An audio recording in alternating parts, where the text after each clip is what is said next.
Hi, this is Rob Leo, and in this brief tutorial, we're going to take a look at how to make a Google Forms quiz. We'll actually make the quiz, and then we'll deploy it via Google Classroom. We will solicit responses from a fake student account, and then we'll look at how to review the answers. So to get started, we're here in Google Drive, and from the New button, I'm just going to go down to More and select a Google Form. And before I even start, I just want to set this up as a quiz. So up in the gear icon is where your settings are located. And you'll notice there are general settings, there's presentation settings, and quizzes. Let's just make sure we collect email addresses first, because when students respond, we're not going to leave a spot for their name, but we will see what their email address is. If you want, of course, you could put a spot for their name, but collecting email addresses will ensure that you will have identify who responded to your quiz. Second, we can restrict this to West Genesee Central School District. Again, students must be logged in to complete it. And if you'd like, you can limit to one response. Some teachers like to allow more than one, but we'll just click one response for now. We won't let them edit after they submit. We'll keep that unchecked for now. Of course, you could check that to let them see what their text responses were. Let's come over next to the quizzes option, and we'll just turn this on and make it a quiz. When the grades are released, they can be released immediately after a student submits.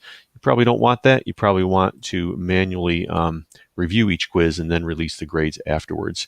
If you leave this button checked, then a student can complete the quiz, share answers with another student, and kind of indicate the results to other kids in the class.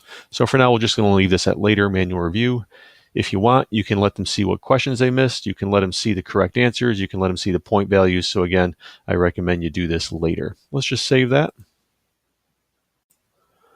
Now that we got the quiz all set up, let's get started in creating the questions and answers. So where it says untitled form, we're just going to put in a title. Let's assume that this is a global history quiz. Chapter 15 quiz. For a description, just like you would on any one of your quizzes.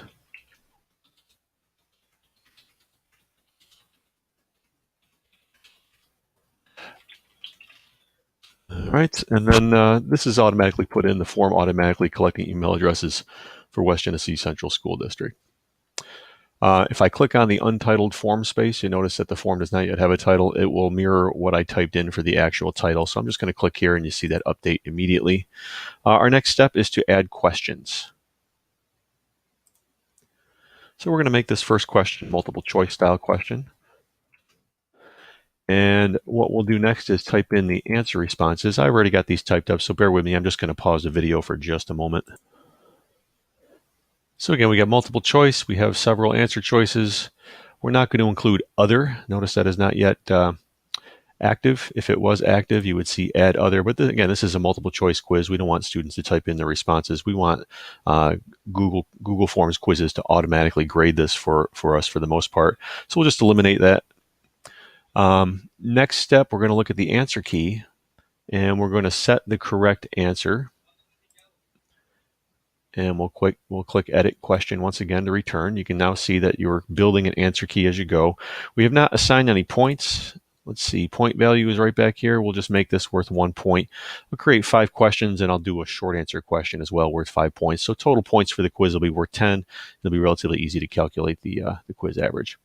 Once we're all set with the answer and the point value, we'll click edit question.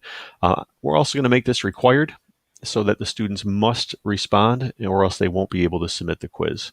What I'm going to do next is just continue to build, and I'm actually going to, again, this is going to be mostly multiple choice, but I will pause periodically, but I'm going to start building questions off the recording, and I'll re-record once most of this is in place. To do that, I'm just going to click the plus sign, add a new question, and continue to build. So bear with me for just one moment. So I'm back. I built a few more questions. Again, just referring back to the answer key, one thing I neglected to mention before, you could also include answer feedback. So, for example, I might say something, if you get the answer incorrect, I might just provide more information about what the correct answer is.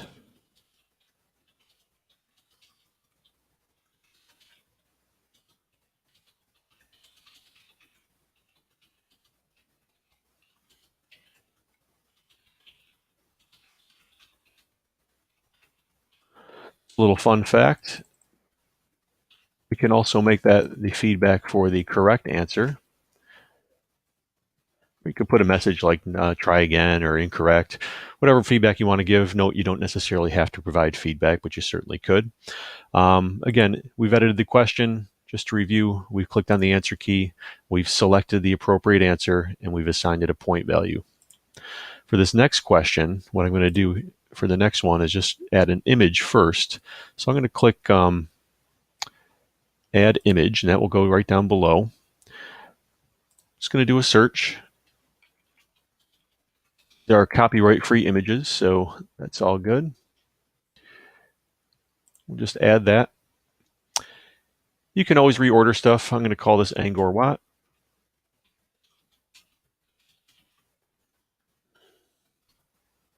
Notice you have some dots. If you want to align it, you could align it, change it, remove it, etc. If you don't necessarily have it in the correct order, you can grab these grippers and you can move it wherever you'd like and drop it in place. But I'm going to put the question here right after the image. So again, clicking the plus sign to add a question. Right down below, my question is going to be, which ancient kingdom constructed Angkor Wat?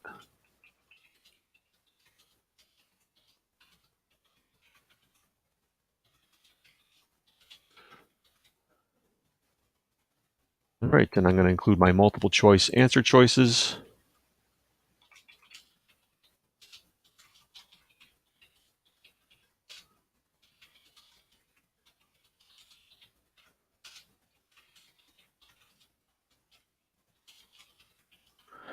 And again, for my answer key, I'm going to select the correct answer, assign it a point value, and I'll even include some feedback.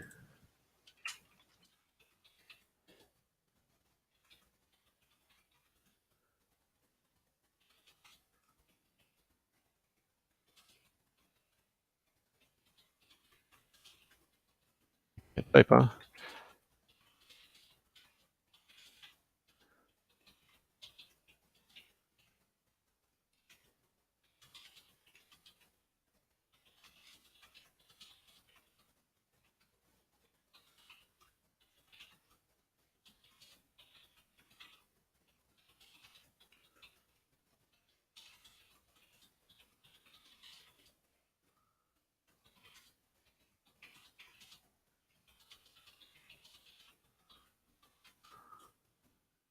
That was way too long, but here we are nonetheless.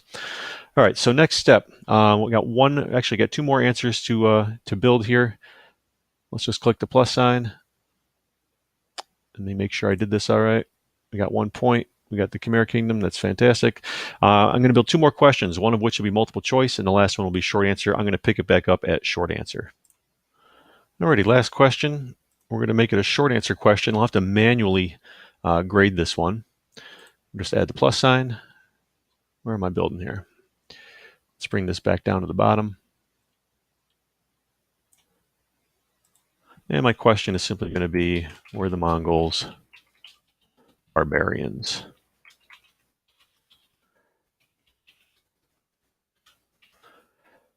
We want to have some extra direction here, so we just make this required. I'm going to click on the three dots and add a description to this one. Again, because this is a multiple choice, I just want the students to write a brief paragraph and support their opinion with at least 3 facts, examples, and details. Notice by default this was set to multiple choice. I'm just going to make this a paragraph. And as far as the answer key goes, I really am not going to add a question, but because this is short answer as opposed to multiple choice, I'll make it worth 5 points on the quiz. Of course, we got it required. So I've got 5 questions, 6 questions, 5 multiple choice, 1 short answer. What we'll do is just recheck the settings. Once again, we've given this a title, a brief description. Under the settings, we're collecting email addresses so we know which students responded. We could send the students response receipts if we wanted to. We're going to restrict this to West Genesee users, 1 response per user, and we're going to make it a quiz. We're going to manually send the feedback back to the students. We'll show them what they missed, what the right answer is, and how much it was worth.